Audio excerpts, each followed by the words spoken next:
پورے کر دیں. ہمارے بچے کبھی بیمار ہو ہم دعا مانگتے ہیں اللہ سے، الحمدللہ اللہ شفا دے دیتا ہے.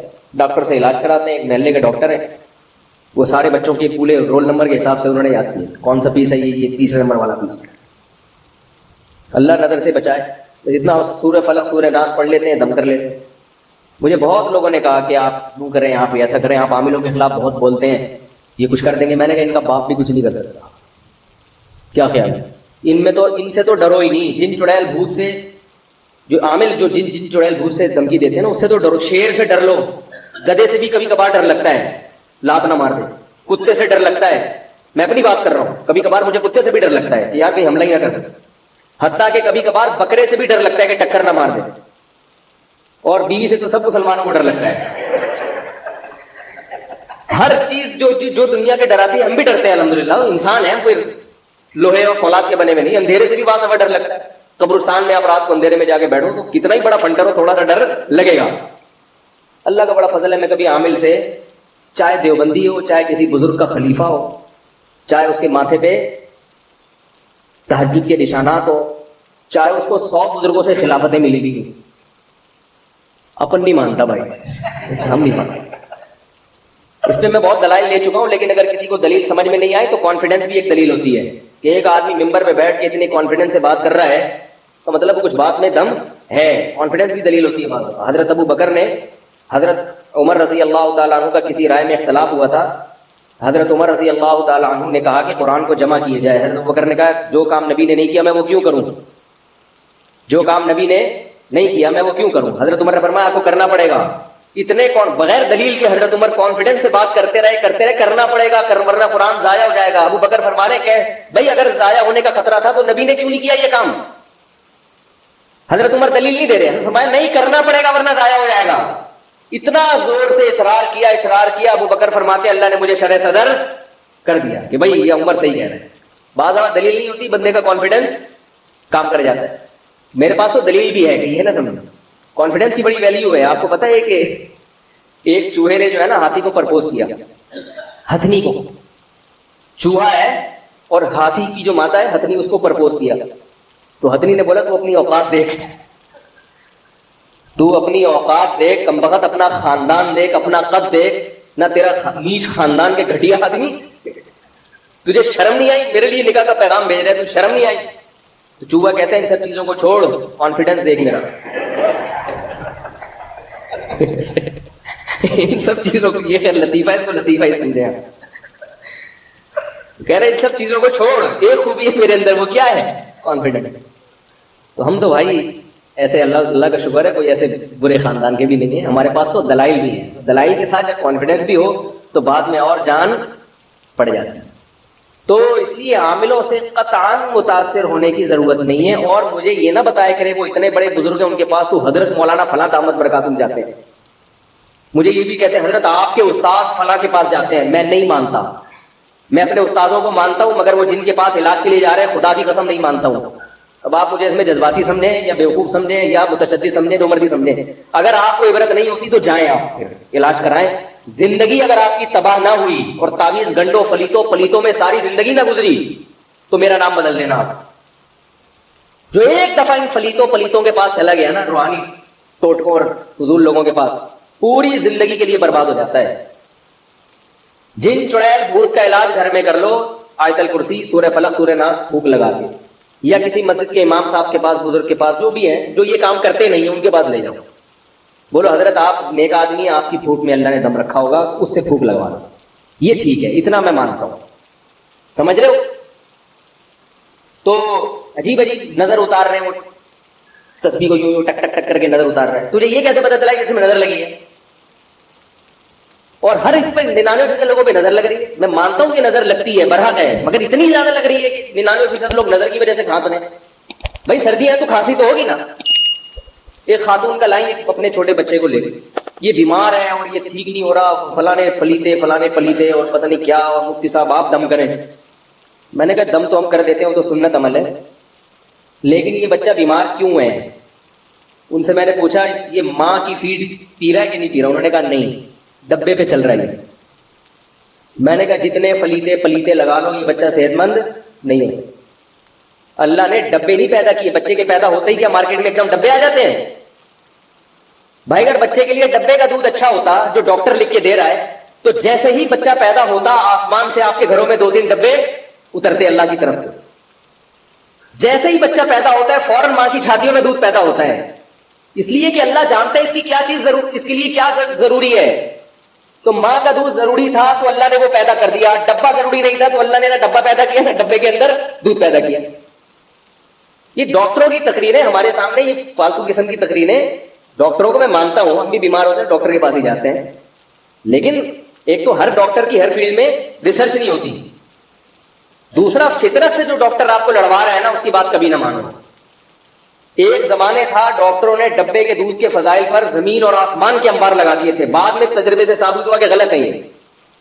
بھائی جو اللہ کی تخلیق ہے اس کا کوئی آلٹرنیٹ نہیں ہو سکتا. جس خدا نے پیدا کیا وہ ماں کی چھاتیوں میں دودھ پیدا کر رہا ہے، آپ کہہ رہے ہو یہ والا زیادہ اچھا ہے، اس کا مطلب وہ جو آسمان پہ خدا بیٹھا ہوا ہے وہ غلط کر رہا ہے، آپ کو زیادہ پتا ہے. تو مائیں آج کل بچوں کو دودھ نہیں پلاتی، پھر وہ دم درود تعویذ گنڈے اور پتہ نہیں کیا کیا. وہ کہنے لگی بچہ دودھ پیتا ہی نہیں. میں نے کہا اس کا کچھ علاج کراؤ، ڈاکٹر سے جا کے پوچھو کیوں نہیں پی رہا، ماں کا دودھ کیوں نہیں پی رہا. تو ماں کا دودھ کڑوا ہو جاتا ہے بعض دفعہ. جب عورت کا مزاج کڑوا ہو نا اس کی کڑواہٹ دودھ میں بھی آتی ہے. حقیقت ہے یہ. ماں کے دودھ کو اللہ نے عجیب چیز بنایا ہے، ایسا لنک اللہ نے رکھا ہے. دیکھو بچہ روتا ہے بھوک لگتی ہے تو ماں کی چھاتیوں میں دودھ خود بہت بڑھ جاتا ہے. بچہ جتنا وزنی ہوتا ہے نا، جتنے پاؤنڈ کا ہوگا اسی حساب سے ماں کی چھاتیوں میں دودھ پیدا ہوتا ہے. ڈبے کو یہ پتا ہے کہ کتنا پیدا ہونا ہے کتنا نہیں ہونا. اور بچے میں جس وٹامن کی کمی ہوتی ہے ماں کے دودھ میں وہ چیز بڑھ جاتی ہے. تو اللہ ہے بھائی، اللہ پہلے اللہ ہے، باقی چیزیں بعد میں. تو جلدی سے بات کو نمٹاؤں میں. کہاں بات چل رہی تھی؟ ہے نہیں یہ جو یہاں ڈبے پر آواز آئی ایگزام سے بعد جو بات آگے چل رہی تھی. ہاں میں یہ کر رہا تھا کہ قبر میں جو سوال ہوگا وہ سب سے پہلے کیا ہوگا؟ توحید کا. اللہ کو مانتے ہو، اور توحید حقیقی توحید، وہ نہیں کہ جو بھی توحید کے نام پہ پھر قواریت پھیلا دیں. تو میں یہ کر رہا تھا یہ تعویذ گنڈوں کے چکر میں اللہ کے بندو نہ پڑا کرو. اللہ سے دعائیں مانگو، دعائیں مانگنا سیکھو. جب کوئی پریشانی ہو مشکل ہو تو اس کے اسباب بھی دیکھو کہ کیوں پریشانی ہو رہی ہے، اس کے اسباب دور کرو. ہماری اپنی حماقتیں ہیں جن کی ہمیں سزا مل رہی ہے. اب آپ بیمار رہ رہے ہیں تو آپ کی جب صبح شام پراٹھے کھاؤ گے تو بیمار تو ہو گے. بیمار نہیں ہو رہے تو سمجھ لو کس نے کچھ کیا ہوا ہے. کتنے پراٹھے کھا کے بھی بیمار نہیں ہو رہا میں. حقیقت ہے نا. جس قسم کی خوراکیں ہیں، ایکسرسائز بالکل بھی نہیں ہے. پھر کہہ رہے ہیں یار پتہ نہیں گھر میں پریشانیاں ہیں اس لیے آ رہی. احتیاط بالکل بھی نہیں ہے کسی چیز میں، بالکل بھی محتاط نہیں ہے. احتیاط والا پہلو تو اختیار کرتے ہی نہیں. نکاح میں صرف خوبصورتی دیکھی جاتی ہے عورت کی، اخلاق خاندان دیکھا ہی نہیں جاتا. پھر بھی جب چترول لگاتی ہے بچے بھی باغی ہو جاتے ہیں، کہہ رہے ہیں یار میرا تو سارا گھر کا سیٹ اپ ہی خراب چل رہا ہے. تو ظاہر ہے جب آپ نے جو چیز دیکھی تھی نقش وہ مل گیا آپ کو، اخلاق تو دیکھے ہی نہیں آپ نے. خوبصورتی جو ہے نا یہ تھوڑی دیر کی ہوتی ہے، اور عورت کے اخلاق یہ گھر کو جنت بناتے ہیں. اس لیے نبی نے فرمایا، یہ نہیں نبی نے کہا کہ خوبصورت عورت سے نکاح نہیں کرو، فرمایا نہیں، ترجیح کس کو دو؟ خوش اخلاق اور دیندار. اگر وہ خوبصورت بھی ہے تو بہت اچھی بات ہے، خوبصورت نہیں ہے آپ کے پاس دو آپشن ہے، ایک اخلاق اچھے ہیں اور ایک کی صرف حسن و جمال ہے. تو آپ صلی اللہ علیہ وسلم نے کیا فرمایا؟ کس کو ترجیح دو؟ کیونکہ آگے پوری نسل ہے بھائی، بچے پیدا ہوں گے، اللہ آپ گھر کے سربراہ بنو گے تو سارے بچوں کو باغی بنا دے گی آپ. تو اسباب کامیابی کے اختیار کرنا اور پھر اس کے ساتھ کیا کرنا؟ دعا کرنا. یہ اللہ کو پسند ہے. اور پھر وہ استخارہ کا تو میں کرتا رہتا ہوں صاحب، ابھی میں نہیں چھیڑوں گا استخارہ. تو میں یہ کر رہا تھا کہ جو ضروری سوالات ہیں قبر میں، جن سوالات کا جواب دینا ہے، آج پبلک ان سوالات کی تیاری، وہ جو ہماری ذات سے متعلق سوال ہوگا. ہم سے یہ سوال نہیں ہوگا کہ یزید کیسا آدمی تھا، فاسق تھا یا اچھا تھا. ہاں ہم سے اہل بیت کی محبت کا سوال ہوگا کہ رسول اللہ صلی اللہ علیہ وسلم کے جو خاندان کے لوگ ہیں ان سے محبت تھی یا نہیں. یہ تو ضروری چیز ہے، جس سے انسان کو محبت ہوتی ہے اس کے اہل و عیال سے بھی محبت. تو حضرت حسین سے ہم کیا کرتے ہیں؟ محبت کرتے ہیں. حضرت حسن سے بھی. باقی یزید ہماری زندگی سے اس کا کوئی تعلق نہیں، اس کے بارے میں خاموش رہو، کیا ضرورت. اسی طرح اور بہت ساری چیزیں جو فالتو لوگوں نے بنا کے پورے اس کے فرقے کھڑے ہو چکے ہیں ان چیزوں کو. تو پھر سوال ہوگا دوسرا، حقوق اللہ میں سب سے پہلے کس چیز کا سوال ہوگا بھائی؟ نماز.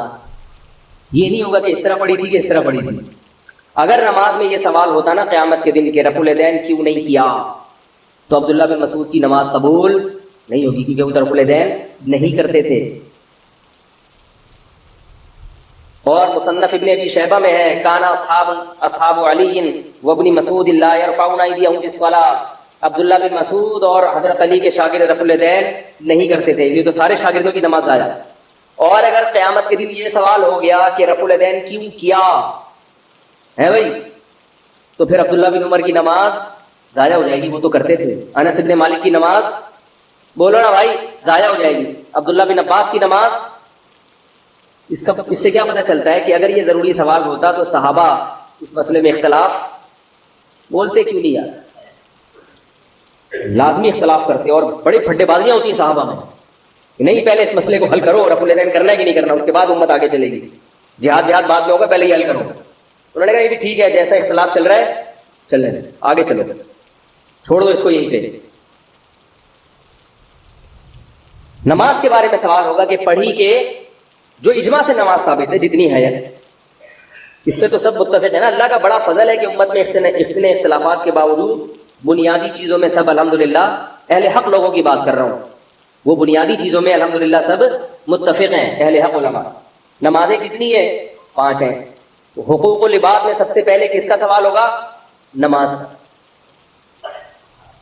جماعت سے نماز. اور حقوق العباد میں سب سے پہلے بولو بھائی، نہیں پتہ ہی کوئی نہیں. والدین کے بارے میں، کیونکہ حقوق العباد کی ابتدا کہاں سے ہوتی ہے؟ والدین. ان کے ساتھ کیسا سلوک؟ پورے محلے کو کچھ رکھا ہوا ہے، ابا اماں کیا ہیں؟ ناراض ہیں. اور یاد رکھو جہاں باپ اور ماں کی بات آتی ہے تو دادا دادی اور نانا نانی اس میں اس مفہوم میں خود بخود داخل ہوتے ہیں، خود بخود داخل ہوتے ہیں.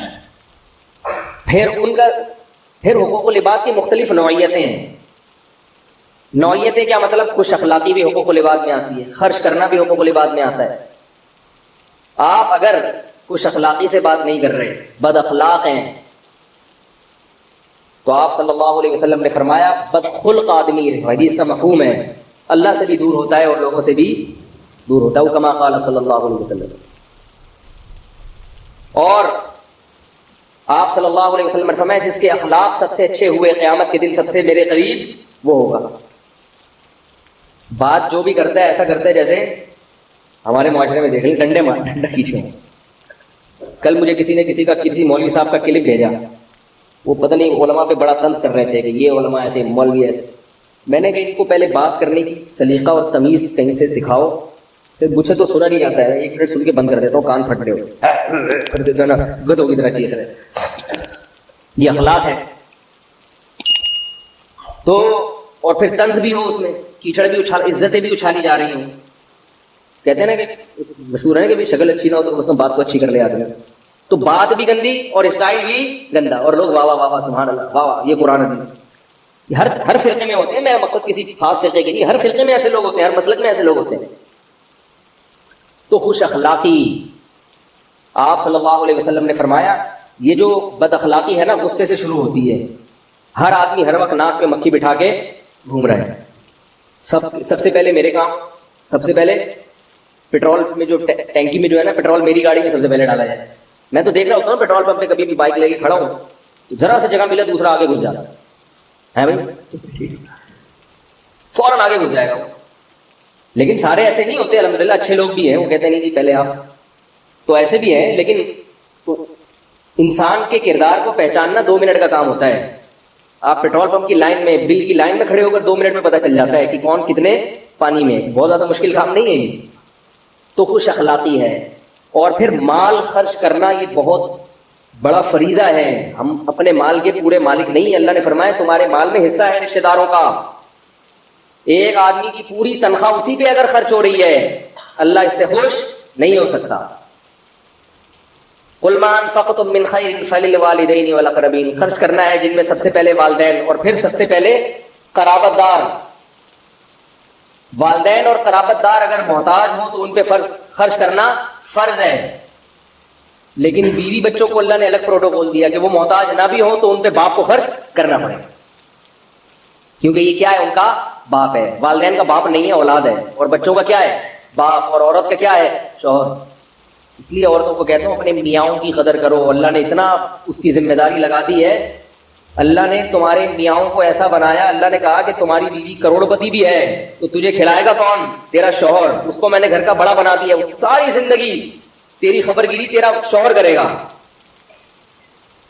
والدین تو رخصت کر دیتے ہیں، ذمہ داری ختم. پوری زندگی کی ٹینشن کون اٹھاتا ہے، شوہر اٹھاتا ہے.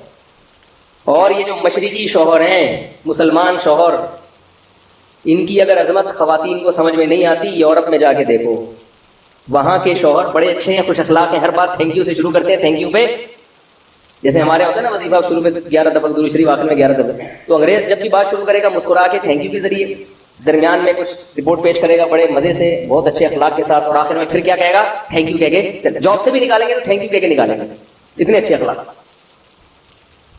بھائی تھینک یو، اب آپ جا سکتے ہیں، آپ یہ سگنیچر کر دیں، یہاں پہ آپ مستعفی ہو جائیں، آپ اتنے اچھے اخلاق. اور ہمارے یہاں جاب پہ بھرتی بھی کریں گے نا تو تمیز سے نہیں کریں گے، دھمکی سے شروع کریں گے، پہنچ جانا کل صبح 8 بجے.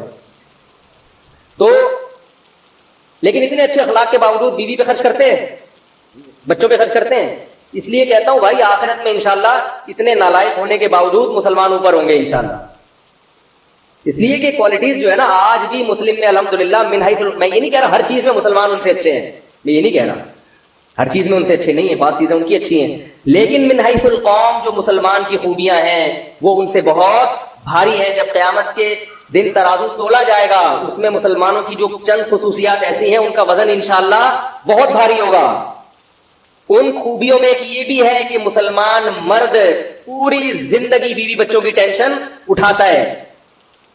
کبھی نہیں ایسا ہوگا کہ جتنا مرضی بیوی کے علاج پہ خرچ کرنا پڑے کرتا ہے. یہ جو شریف لوگ ہیں، آپ لوگ کی بات کر رہا ہوں، سارے تو نالائق تو ہر جگہ بھی ہوتے ہیں، وہ ساری زندگی اٹھائے گا ٹینشن. جب باپ نے ایک دفعہ بیٹی کو رخصت کر دیا، کس کی ذمہ داری شروع، شوہر.